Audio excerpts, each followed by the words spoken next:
Okay, good morning, grade 7s. Yes, sir.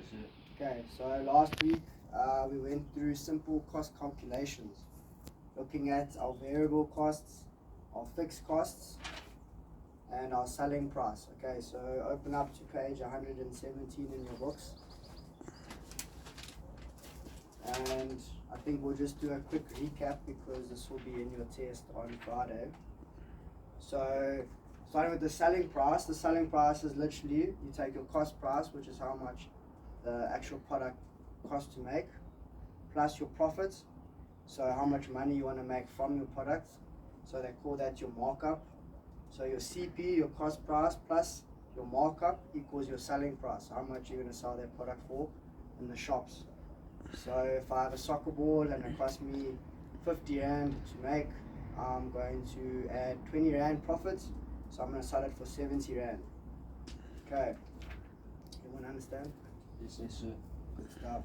Okay, variable costs. Okay, these are costs which vary according to the number of products you make. There's often the direct material and direct labor cost to make a product. Okay, so your rent is an example.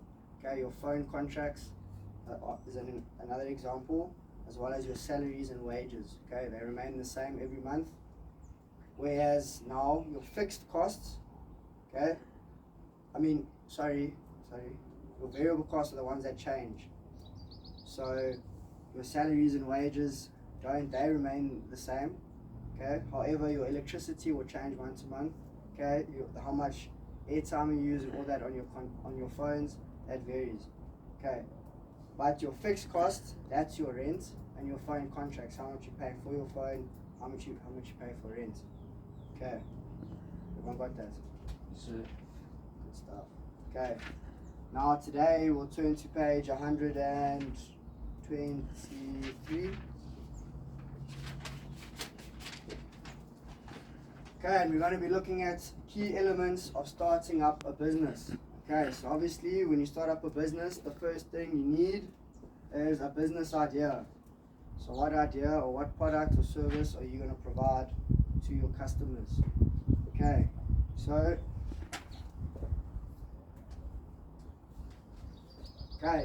first you conduct your market research. So you look at the markets and you identify the needs and wants of customers. So let's say you're in the sports industry and you've identified that your customers have been asking for a softer soccer ball and a more durable soccer ball. Okay, then you've identified that you can create a product, or you can create the soccer ball which is softer, it's got a better material, it lasts longer, and so on. Or if you play cricket and you realize that you want a longer handle because people are complaining the handles are too short, that's a need that has been identified in the market. So you can create a new cricket bat. Okay, so next. So obviously when you got your idea, you have to be creative and you have to be original. You have to be different from your competitors, you can't be the same, you have to stand out. That's very important, obviously, because these days there's a lot of products out there. So to compete and to actually sell your products, you have to be creative and just be a bit different to everyone else. Okay, so an example which I just got here is a cable drop clip. So when you have your phone and your laptop and all the wires together, you clip them on the side of your table and it just separates them. Okay, and then we have a toothpaste tube which just rolls up your toothpaste for you, so you don't have to do it, which I thought was quite clever. Okay, so the next point, the goal is to create a new product. So either you're creating a totally new product which no one has ever seen before, or you're adapting a previous product and you're changing it up. Okay, so changing up a product, as I said, soccer ball, cricket bat, obviously a brand new product, an example.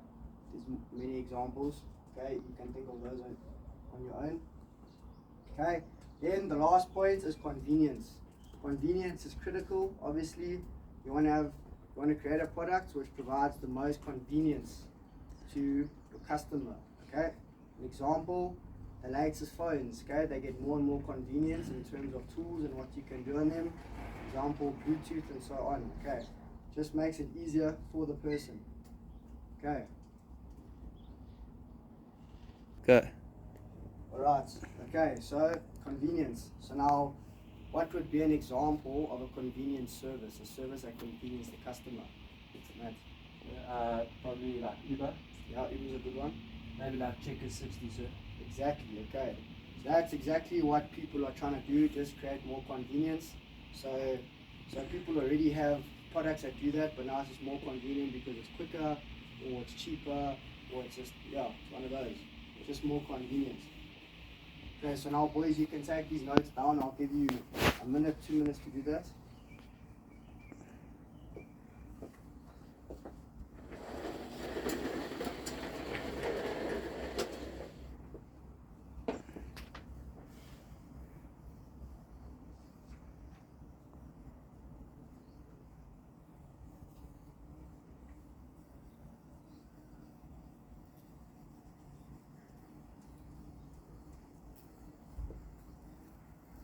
Please use highlighters as well if you have.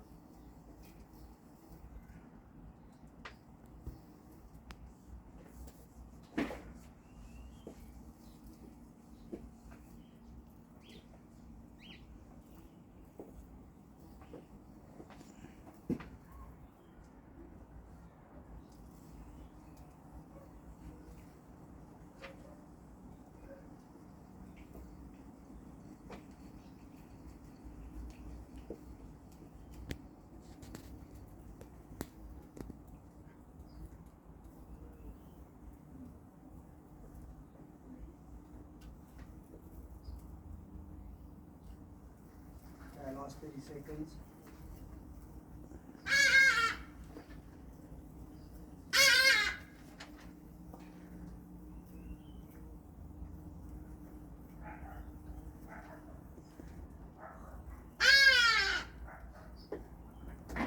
Right.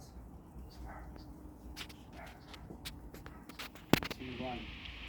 Okay, so the next step we're going to look at is the next heading. Okay, obviously in your book, page 123, before you can start a new business, you need to. There's certain key elements that you have to do before you start. So you need to, as I said previously, identify a gap in the market. Okay, so you look in the market, see where there's a little opportunity for you to step in with your product. See where the customers are asking for something, or they're asking for a need or a want in the market. You need to assess it, you look at it and see it. Okay, so an example which I've used here is the stock cables from Tangling. So you've noticed in the tech market that people have been complaining about their wires always like tangling up. So that's a good example. Or an all-in-one pen and pencil. People are tired of having a pen and a pencil, so all-in-one. Okay. The next point, we look at choose or decide on a product service to cater to the need and wants identified. So once you've identified the need and wants of your customer, then you have to actually develop the product. Okay. So as I said before, if you've identified for, let's say, cricket bat that you want a longer handle, then you want to actually make the product now. Okay. So you're going to look at who is your target market. Who are you going to sell your product to? Okay. If it's something to do with computers, you're going to look at computer guys. If it's sports, you're going to look at sports guys, so sportsmen in cricket, hockey, so on. If it's the all-in-one pen and pencil, you look at students, teachers, people who use stationery a lot. Okay, so you're going to look at who you are selling your product to. Okay, then you got to ask yourself, will your product meet expectations? That's obviously key. You need to meet expectations. Is it going to do what you have set out for it to do? Okay, are you going to meet your goals? Okay, who is your competition?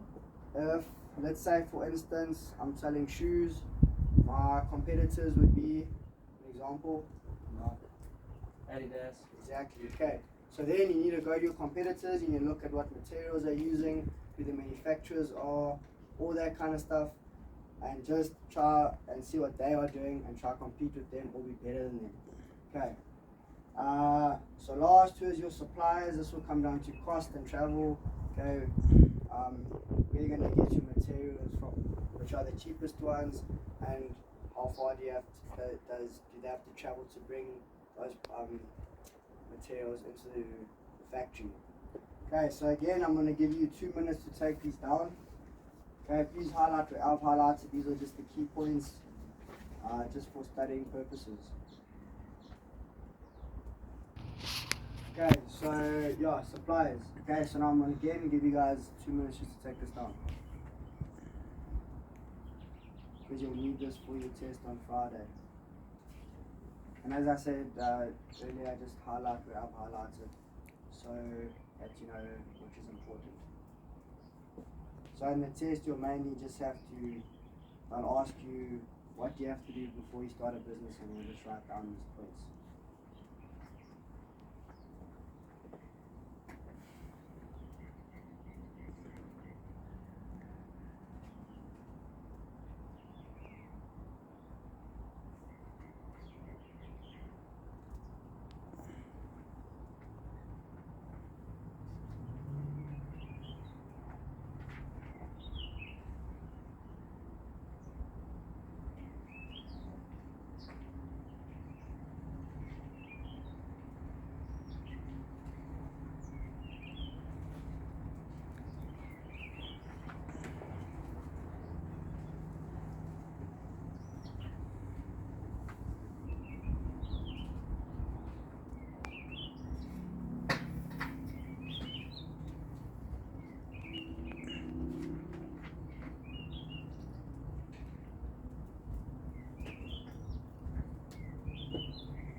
Everyone's done. Yes, sir. Okay, let's move on. And there's no questions. Not yet, sir. Okay, so again, this is all in your book on page 123 and 124. Okay, so once you have identified a potential target market, as I said, either computer guys, teachers, sportsmen, and so on, you now need to gather information about them. So assess them, see what they like, see what they're into, and so on. You know. Okay, so you're going to look at their age, because obviously different ages prefer different things. A 20-year-old likes different things to a 50-year-old. Okay, the gender, the race, personality profile, gender, income, education, and specific preferences. Obviously, guy A will prefer something else to guy B, so you just got to weigh it up. Okay, you got to look at who you're actually going to target. Okay, is it going to be that certain people? Are you going to target a lot of people? You just got to look at all these factors before you make your product, because you want to reduce your risk. Obviously, the more research you do, the less chance of your business failing, because you don't want to go and invest 100,000 Rand into your products and then it fails because you haven't done enough research. Okay, so at the end of the day, it's critical that you do as much research as you can before you start. Okay, the next point, you need to gather opinions on your business idea. Example, do you think it's a good idea? Would you use this? Okay, so at the end of the day, if you think of a product and in your mind you think it's amazing, other people may think it's not so amazing. So you need to ask your friends, your family, your colleagues, and so on, and just be like, do you think it's a good idea? Would you use it? Is it practical? Is there a product similar to it? And just get as much information. So either you can use that original idea or you can adapt that idea and change it up. Okay. So again, market research.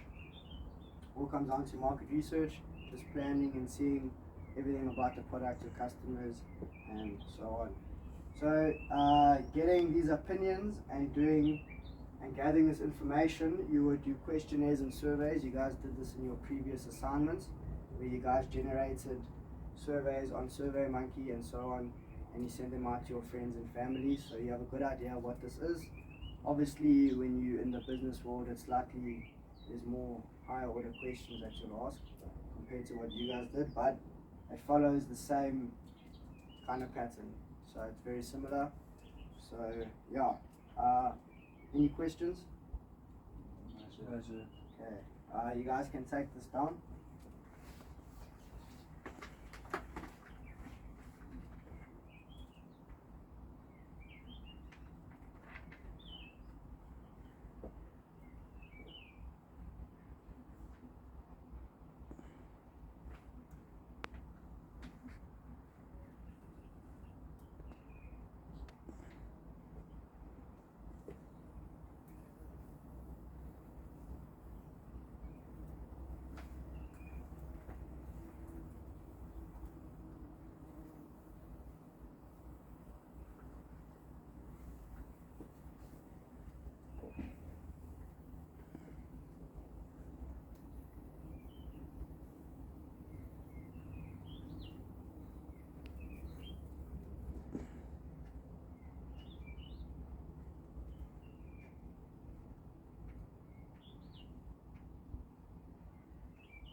I'll give you another 30 seconds.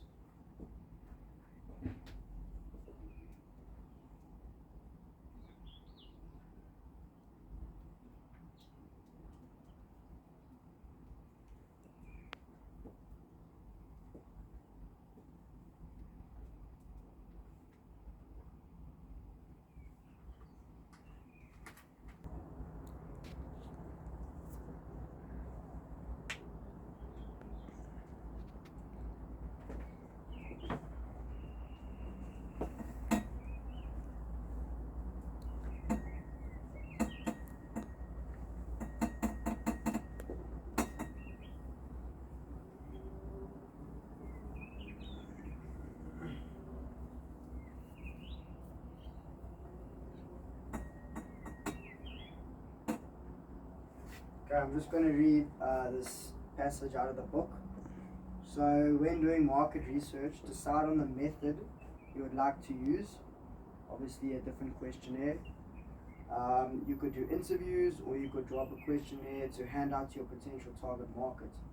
You could even email people questionnaires to complete. Your questions need to be relevant, clear, and user-friendly. So they mustn't be too vague. They must be straight to the point so they can understand it. Tick yes or no, male, female, very easy. Okay. You need to decide on how many people you need for your research. So 10, 15, 20, depends on how many views you want. Remember that you need to gather information from a wide range of people to make sure your research is meaningful and complete. Okay, you don't want to use the same set of people. You want to use different people, so teachers, businessmen, sportsmen, just get to get like an overall idea of what's going on. Make sure that you get back all your questionnaires and summarize information that you have gathered from your research to make the right decisions going forward. Okay, once you've got all your answers, you're going to tally them up, summarize them, see what most of the people are saying. Are they saying yes? Are they saying no? Are they saying change this, change that? And then you're going to adapt from there. Okay, so now we're going to just do a little activity. I'm going to do it on the board, and you guys are just going to copy down on the board. Okay, so obviously now when you make a new product, okay, you obviously got your idea. So just do a mind map on it. Okay. So let's say soccer balls.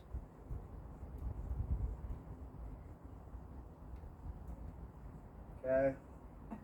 So we want to make new soccer balls. So we want to adapt soccer balls.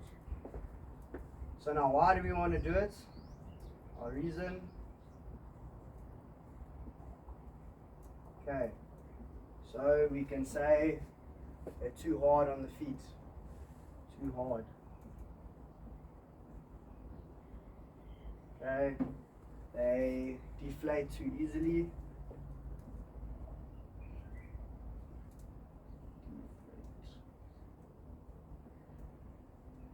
Okay. Don't last. Don't last. That's another one. Don't last. Right. Okay. Okay. Then, so now you've got your reason, or why. Say that why. So why do you want to make this product? Okay. Then next. Okay. So how will your product be different? How will it be different? Okay. So let's say softer material. Obviously we're just going to do the opposite of what we set up here, softer material. Okay, better stitching.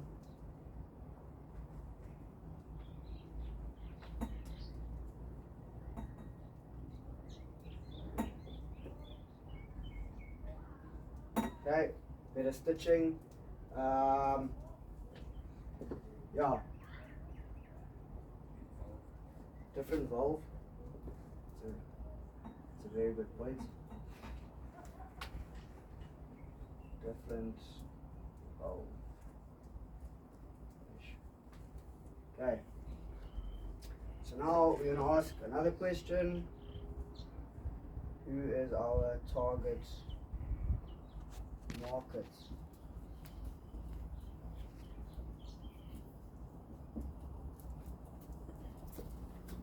So that would be soccer players.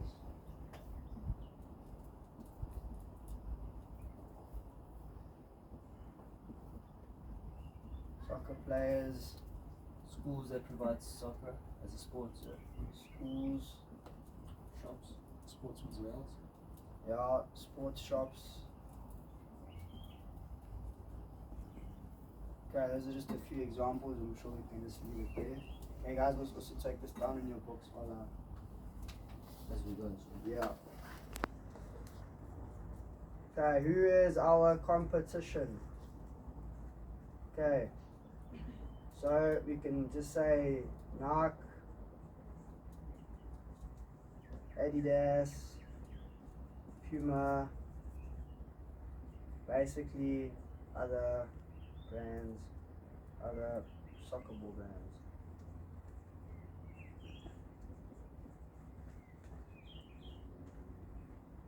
Okay, then we can look at suppliers.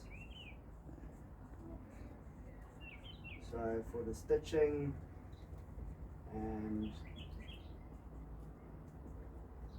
we've got ANC materials.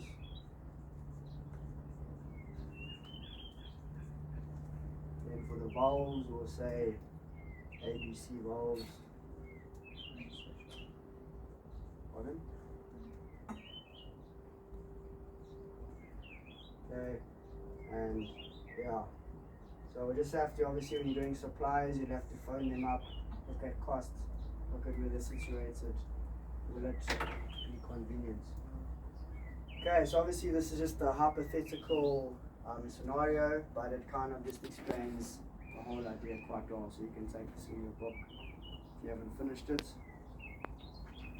And then next week we're going to, so this is going to follow on to developing a business plan. So now we've looked at the business idea, next lesson, so we'll look at the business plan, so writing up a business plan. Okay.